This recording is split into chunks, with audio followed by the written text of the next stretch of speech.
What are the two stages of investing? How can I optimize my Social Security? Have you ever wondered if a trust was good for you? How about Medigap supplemental plans? Ever want to know what those are about? Well, stay tuned, folks, because we're going to be talking about all those. Retiring Well, brought to you by Centennial Wealth Advisory, financial advisors specializing in retirement planning and serving all of Northern Michigan. Retiring Well, helping you plan for a successful and comfortable retirement. Retiring Well. Plan to retire well. Hi, welcome back. Listen, in this segment, I want to talk to you about the two stages of investing. When you're in your working years, you're getting a paycheck, hopefully you're meeting your income needs. What you want to start doing is setting some monies aside for retirement. Okay, we call this the growth and accumulation phase of our lives, or the stage of our lives, because we're trying to save. We're trying to save for that great day when we can finally not have to work any longer. Okay, but when we get near retirement, or we soon to be retired, you know, we're entering a different stage, and it's very important to understand this because we're now entering what's called a preservation of wealth and income phase of our life. It's a whole different stage because we're rapidly getting to that place where we're not working any longer or not going to be working. We can't grow and accumulate assets anymore. We're going to have to rely on that nest egg for an income. So what's my attitude or risk tolerance now at this time? When I was in the growth and accumulation phase of my life, if my account dropped quite considerably in any one year, doesn't really have too much of an effect on my life because I have that paycheck, I have that income coming in, my needs are being met, and I have time for that asset to come back to where it was and possibly again grow. But if I'm getting close to retirement, I'm soon going to get there and I have to rely on that savings to now be income for me. Can I afford to have that account drop significantly? Do I have the time to be able to wait and have that come back? I might not. And folks, if I'm actually in retirement and I no longer have any other income but that portfolio, maybe Social Security, then it's going to have a drastic effect on my lifestyle. So understanding this stage and what stage I'm in is going to be very important because how I invest appropriately is going to be different under both those scenarios. So why are we having this conversation? We see too many times where people are coming in, they're getting near retirement or they're in retirement and they're invested exactly like they were maybe in the growth and accumulation phase of their life.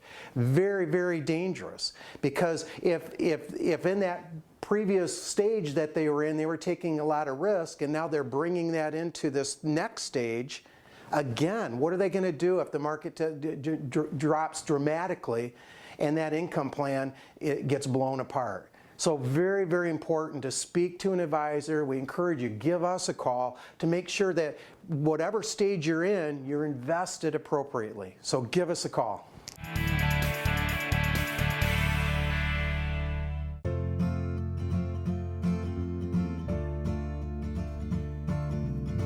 Every success story starts with a plan. The success of your retirement depends on a solid financial plan. If you are nearing retirement or already retired, we invite you to an informative live event to help you plan to retire well. There is no cost and no obligation, and dinner is on us. We are Centennial Wealth Advisory, financial professionals, specializing in retirement planning and serving all of Northern Michigan with offices in Traverse City, Cadillac, Petoskey, and Gaylord. Our presentation includes highlights of the Tax Cuts and Job Act of 2017 and the big opportunity it presents over the next 7 years. The surviving spouse tax trap, how can you avoid it? How two similar portfolios can end up with two drastically different results. What's the definition of a bull market? Do you know your risk exposure? And much more. Call 888-608-5825 to register and choose the date and location that works best for you. Thursday, January 23rd at Big Buck Brewery in Gaylord, or Tuesday, January 28th at Lakeside Charlie's in Cadillac. The live event starts at 6 p.m. and is free to attend with a complimentary gourmet dinner to follow. But seating is limited and tends to fill quickly. Call 888-608-5825 to reserve your seats today. There is no cost and no obligation. Don't miss this important live event to help you plan to retire well.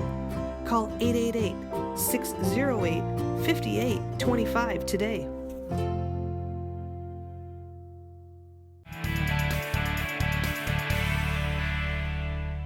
Hi, welcome back. Listen, in this segment, I want to talk to you about Social Security and how to optimize it or maximize it for your benefit. Now, believe it or not, we actually have tools that can do this for us. If we know how much your income is going to be in Social Security at full retirement age, okay, we know what your age is, and most importantly, and you're going to find this humorous, we know when you're going to die. We can actually tell you the best strategy to take for Social Security and when to take it. Okay, now this tends to be a big question we get asked a lot. You know, most people know they can take it early at 62. Okay, they know they can wait till age 70, or they can pick anything in between, right? And they know the benefit is going to be double if they wait to age 70 from 62. But what is their circumstances, Warren? Are they better to take it early or wait? Well, again, based on these tools, we can dig in and we can actually show them the best strategy. But I want you to understand one thing. They have to tell us when they're going to die. Unfortunately, most people can't tell us when that's going to be. So trying to choose a time at which they think it might be gets to be a conversation in itself. Many people will go to their family history. Well, my mom and dad, they lived to such and such age, so maybe that's probably it for me. I can tell you that as a general rule, they say that's maybe 1/3 of the case. You really 2/3 is your own lifestyle. You know, if your parents were smokers or drinkers and you're not, and you play and exercise is a big part of your daily life, then maybe your longevity is going to be a lot more. But knowing when that is a huge, huge deal.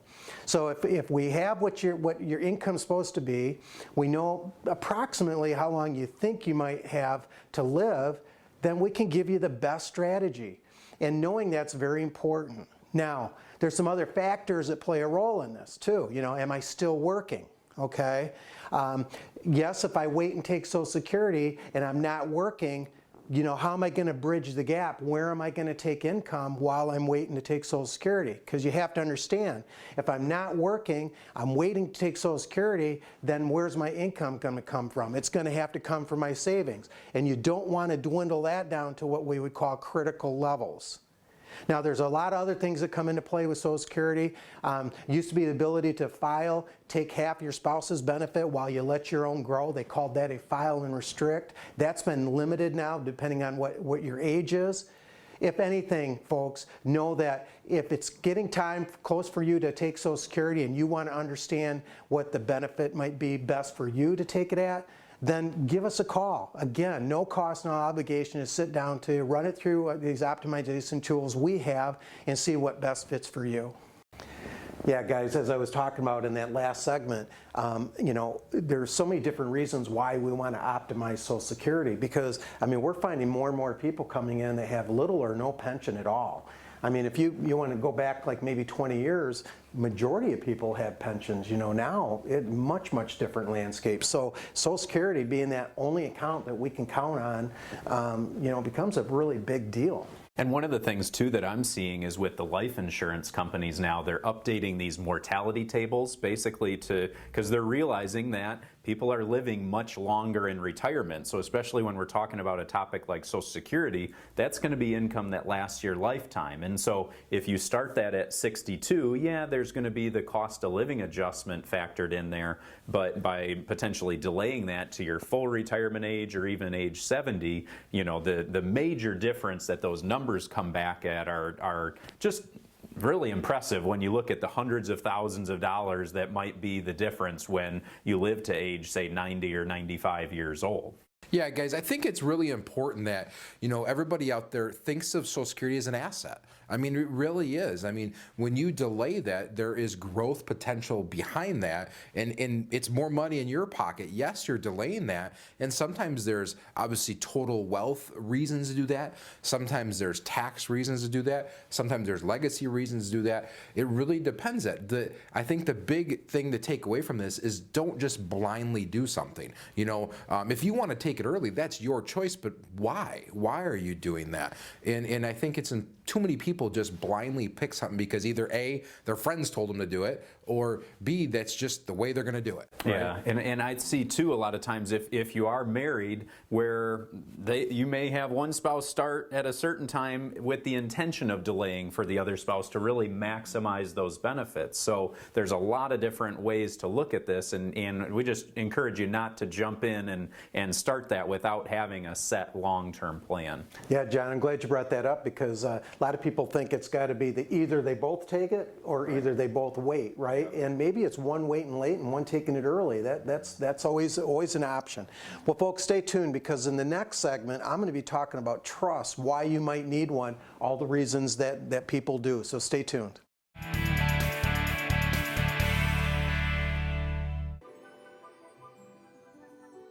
Welcome, everyone. We here at Centennial Wealth Advisory are proud to be champion supporters of Bethany Christian Services, helping so many families across northern Michigan. And supporting this fun event here with Swing Shift in the Stars.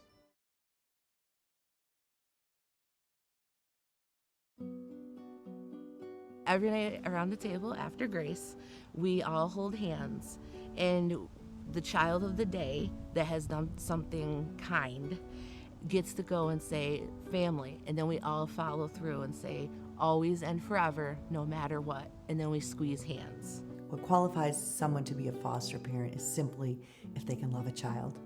What Bethany Christian Services is to Michelle and I is a lot of different things. Kids don't come with a rule book, and foster parenting definitely doesn't come with a rule book, even though there's licensing and stuff that goes along with it.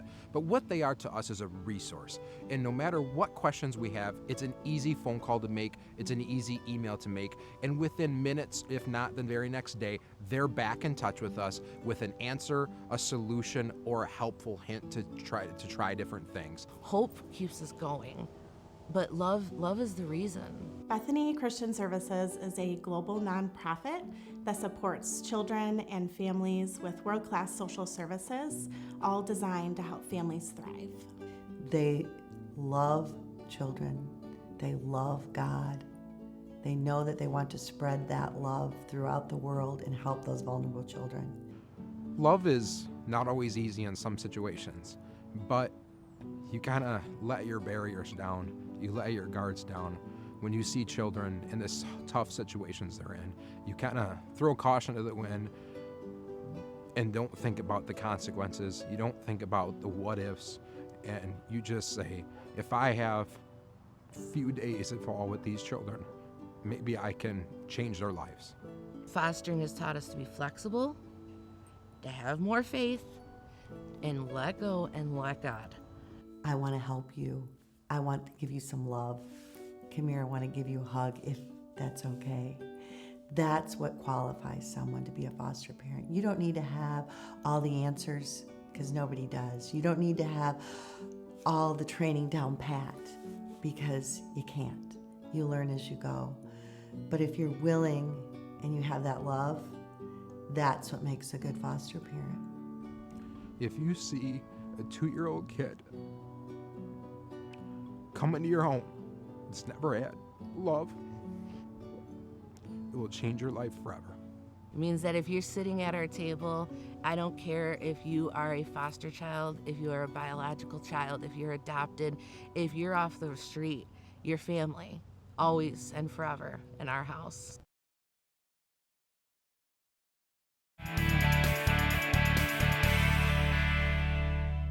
Listen, in this segment, I want to talk to you about trust. Now, I am not an estate planning attorney. We'll have these conversations a lot with our clients. We can at least kind of direct traffic. But I want to give you some reasons that you might want to think about a trust. Now, this is all encompassing. There's going to be several reasons, but I just want to give you primarily 4 that I can think of that you might want to be thinking about. First of all, most times people have a trust, and we use this in the past quite heavily when we are trying to avoid what's called estate taxes. Okay? Now, I'm not going to go into a lot of depth with that because today individuals can pass on a whole lot more than they used to be able to without any estate tax. As an example, an individual can pass on $11 million with no estate tax. If they're married, that's $22 million. Now, the only exception to that is IRAs, because IRA money has never been taxed. But that's not going to affect a whole lot of us, is it? Another reason you might want to trust is to avoid probate. A good estate plan is where all your assets know where to go when you die. All right? If they all know where they got to go when you die, then nothing has to go to probate. That's a good estate plan. It used to be that some assets had to be put into a trust to avoid probate. Okay, for example, a house. But today, with the use of Lady Bird deeds, we can set that beneficiary designation on the house so it knows where to go when you die. Doesn't necessarily have to go through a trust. But there may be assets that you need to put into a trust per se for that reason.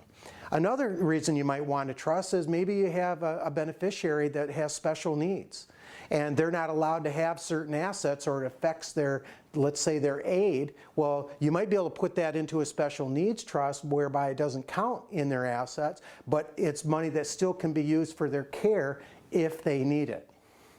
Now, another reason you might want to trust is if you want to make, let's say, distribution elections after you die. Okay, now think about this. If you pass away and you leave somebody a lump sum, they have full access to that lump sum right away for whatever reason. What if it's somebody that doesn't handle money very well, and you're concerned that they would maybe make bad decisions accordingly with it? Well, if you put it into a trust and then dictated how they could use that money, like maybe for just education, health, maybe their living expenses, then a trust would be appropriate for that. Maybe you have a younger beneficiary that couldn't handle a lot of money at the age they're at right now, and maybe you want to put it out there so that they have to wait till a certain age, let's say maybe like 30, and they might be more established.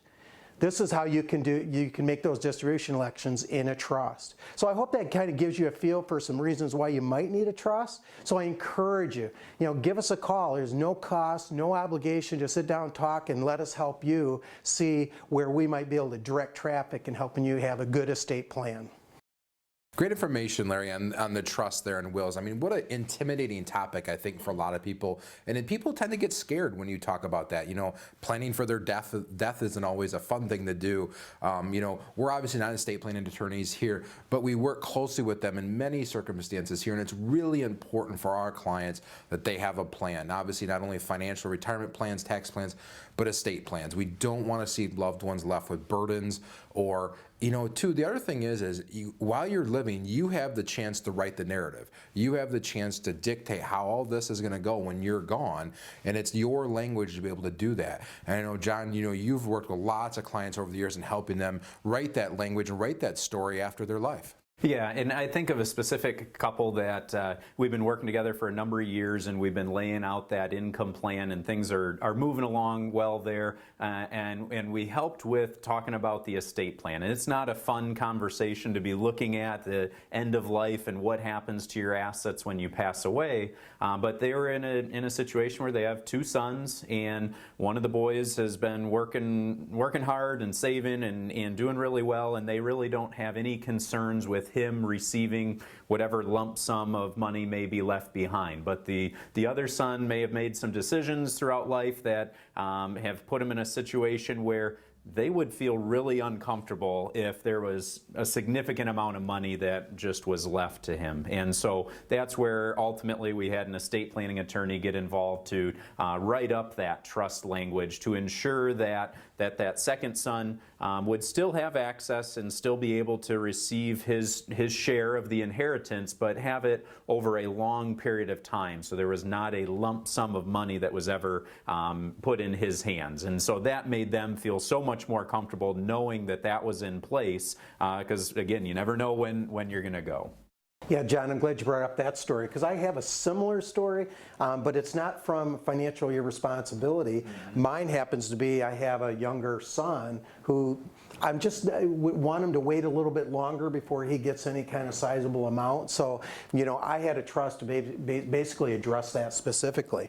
I also have a half brother who is autistic, and he gets government aid, and if he has any lump sum of money, it could affect his aid. So we have a special needs trust, so that doesn't count in his estate, but it's there for him should he ever need it. So anyway, folks, hopefully that gave you some great information on when you might need a trust from an estate planning standpoint. What I'm going to talk about next is what's called Medicare supplemental plans. There's actually two different routes you can go, and knowing the pluses and minuses of both is going to be very important. So stay tuned.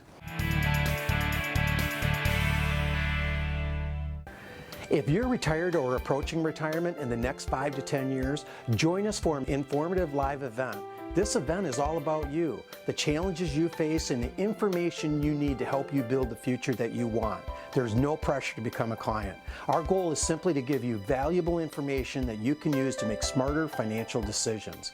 We hope that by the time you leave this event, you'll be one step closer to your retirement goals.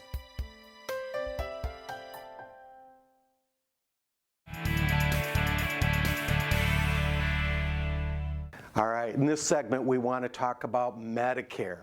Now, believe it or not, when you turn age 65, the whole world knows about it.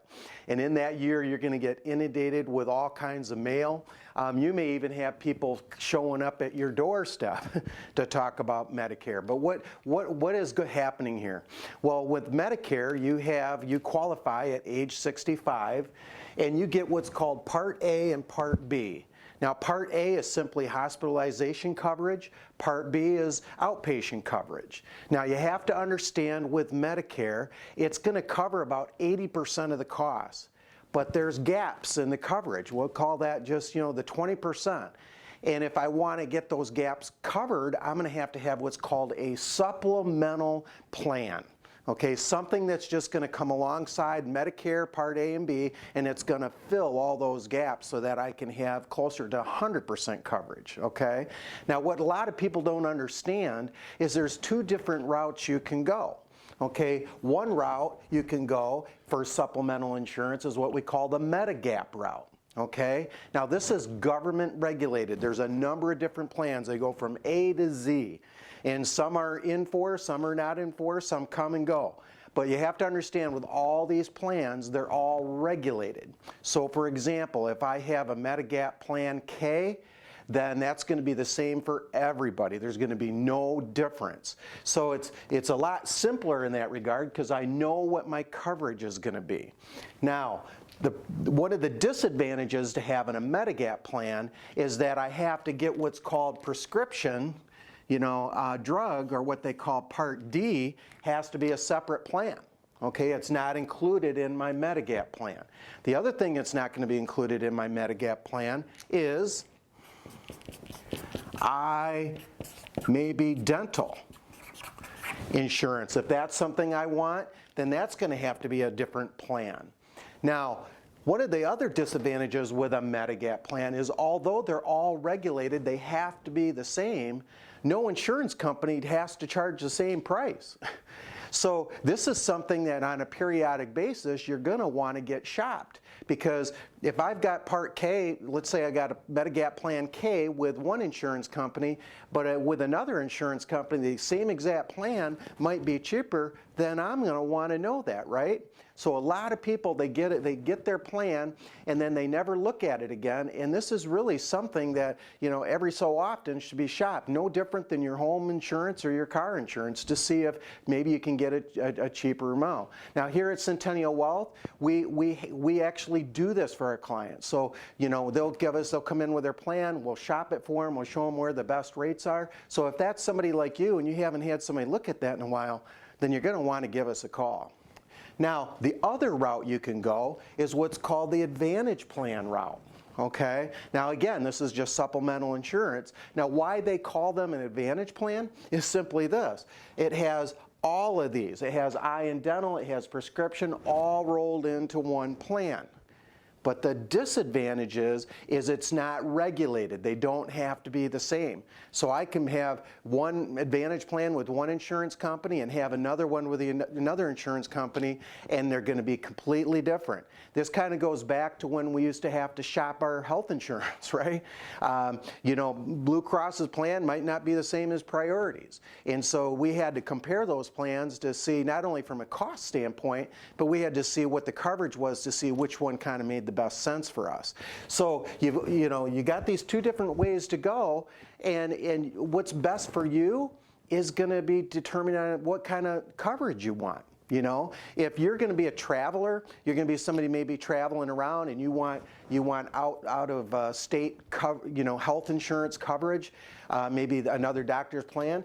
Then depending on what route you go, that could be a big difference. What if I'm somebody that travels out of country? You know, what kind of a plan do I want that might cover that?